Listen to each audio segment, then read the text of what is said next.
বর্ধমান ইউনিভার্সিটিতে তোমরা যারা ফোর্থ সেমিস্টার হিস্ট্রি অনার্সে বা হিস্ট্রি মেজরে পড়াশুনো করছো, তোমাদের যে মেজর 2 পেপারটি রয়েছে সুলতানি যুগের ভারতের ইতিহাস, এই পেপারটি 2026-এর লাস্ট মিনিট সাজেশন নিয়ে আলোচনা করবো এই ভিডিওতে।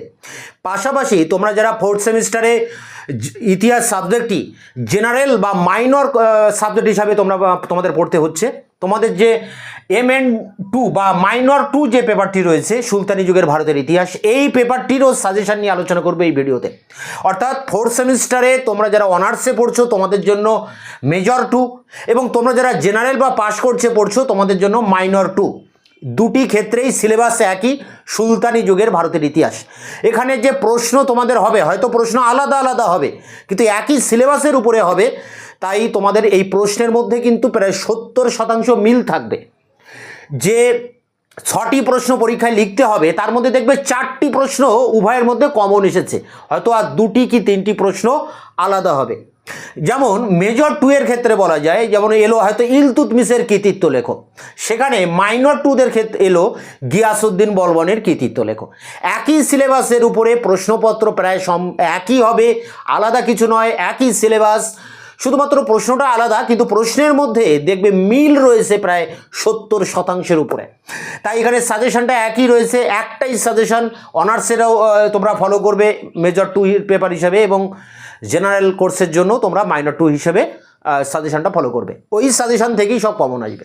এখানে যেহেতু লাস্ট মিনিট সাজেশন, তাই একেবারে অল্প কয়েকটি প্রশ্ন আমি এখানে রেখেছি। এই প্রশ্নগুলো করলেই তোমরা পরীক্ষায় কমন পাবে। মূলত 4টি প্রশ্নের কথা বলা যায়, যেমন গিয়াসউদ্দিন, আলাউদ্দিন, মোহাম্মদ বিন তুগলক, ফিরোজ শাহ তুগলক। এই 4টি প্রশ্ন করলেই আশা করি 2টো প্রশ্ন বড় 10 নম্বরে কমন পেয়ে যাবে। তবুও পূর্ণাঙ্গ সাজেশনটা তোমরা একবার পড়ার চেষ্টা করবে। আমি সাজেশনটা অন স্ক্রিনে তুলে ধরছি, এই জায়গা থেকে তোমরা খাতায় নোট ডাউন করবে। অনার্সে তোমরা যারা পড়ছো তোমাদের যে মেজর 1 পেপারটি রয়েছে, অর্থাৎ ফার্স্ট পেপার যেটা রয়েছে ফোর্থ সেমিস্টার, তার কিন্তু লাস্ট মিনিট সাজেশন, তার অ্যান্সার সবই চ্যানেলে আপলোড করে দিয়েছি, তারও লিঙ্ক দেওয়া থাকবে এই ভিডিওর ডেসক্রিপশন বক্সে। এখন অন স্ক্রিনে এই সাজেশন তুলে ধরছি, সেই জায়গা থেকে তোমরা খাতায় নোট ডাউন করবে। Bardhaman university fourth semester history major 2 এবং জেনারেলদের ক্ষেত্রে minor 2, last minute suggestion 2026, marks 10, 10 নম্বরের প্রশ্ন 2টি লিখতে হবে, পরীক্ষায় 4টি থাকে। সেই 4টি প্রশ্ন কমন পেতে তোমরা 10টি প্রশ্ন দেখবে। অনার্সের ক্ষেত্রে মেজর 2 তোমরাও দেখবে, এবং মাইনরে তোমরা যারা পড়ছো মাইনর 2 তোমরাও এই 10টি প্রশ্ন দেখবে। গিয়াসউদ্দিন বলবনের রাজতান্ত্রিক আদর্শ ও কৃতিত্ব লেখো। আলাউদ্দিন খলজির কৃতিত্ব অর্থাৎ দাক্ষিণাত্য নীতি ও বাজারদর নিয়ন্ত্রণ নীতি একসাথে দিয়ে আলাউদ্দিনের কৃতিত্ব আলোচনা করো। মোহাম্মদ বিন তুগলকের সংস্কার পরিকল্পনাগুলির বর্ণনা দাও। ফিরোজ শাহ তুগলকের জনহিতকর কার্যাবলীর মূল্যায়ন করো। দিল্লির সুলতানি সাম্রাজ্যের পতনে ফিরোজ শাহ তুগলকের ভূমিকা কী ছিল? দিল্লির সুলতানি সাম্রাজ্যের পতনের কারণগুলি লেখো। বিদেশি পর্যটকদের দৃষ্টিতে বিজয়নগরের সমাজ সংস্কৃতির বর্ণনা দাও। হুসেন শাহী বংশের রাজত্বকালে বাংলার সমাজ সংস্কৃতি। সুফি আন্দোলনের উদ্ভব, বিকাশ ও প্রভাব আলোচনা করো। আর শেষ প্রশ্ন, সুলতানি যুগে হিন্দু মুসলমান সমন্বয় ও সংস্কৃতি।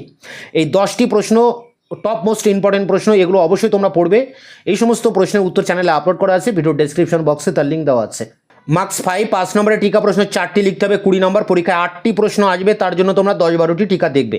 40 চক্র, সুলতানা রাজিয়া, খলজি বিপ্লবের তাৎপর্য, আলাউদ্দিন খলজির আমলে মঙ্গল আক্রমণ, চৈতন্যদেব ও কবির, চিস্তি সুফি সিলসিলা বা চিস্তি সুরাবর্দী সিলসিলা, ভক্তি আন্দোলনের প্রভাব, মামুদ গাওয়ান, কৃষ্ণদেব রায়ের কৃতিত্ব, আলাউদ্দিন হুসেন শাহের কৃতিত্ব, ইক্তা ব্যবস্থার বৈশিষ্ট্য, দিল্লির সুলতানি রাষ্ট্রের প্রকৃতি এবং সুলতানি আমলের শিল্পকলার বৈশিষ্ট্য। এই 12টি প্রশ্ন তোমরা টিকার জন্য দেখবে, এবং 10 নম্বরের প্রশ্ন দেখবে, 10টি প্রশ্ন। এই সমস্ত প্রশ্নের উত্তর চ্যানেলে আপলোড করা আছে, ভিডিওর ডেসক্রিপশন বক্সে তার লিঙ্ক দেওয়া আছে। দেখা হচ্ছে অন্য ভিডিওতে।